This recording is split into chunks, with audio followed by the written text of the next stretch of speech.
యెహోవా అతని క్షేమస్థితిని మరలా అతనికి దయచేసెను. యోబు గ్రంథము 42:10. పరలోకమందున్న మా తండ్రి, నీ నామము పరిశుద్ధపరచబడును గాక. నీ రాజ్యము వచ్చును గాక. నీ చిత్తం పరలోకమందు నెరవేర్చున్నట్లు భూమి యందు నెరవేరును గాక. మా అనుదిన ఆహారం నేడు మాకు దయచేయము. ఇతరులు మా ఎడల చేసిన అపరాధములను మేము క్షమించిన ప్రకారము మా అపరాధములను క్షమించుము. మమ్మల్ని శోధనలోకి తేక కీడు నుంచి తప్పించుము. ఎందుకనగా రాజ్యము, శక్తియు, మహిమ నిరంతరం నీవై ఉన్నాయి తండ్రి. ఆమేన్.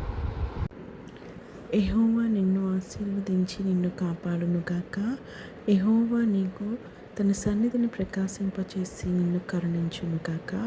యెహోవా నీ మీద తన సన్నిధి కాంతి ఉదయింపచేసి నీకు సమాధానం కలుగజేయునుగాక. ఆమేన్.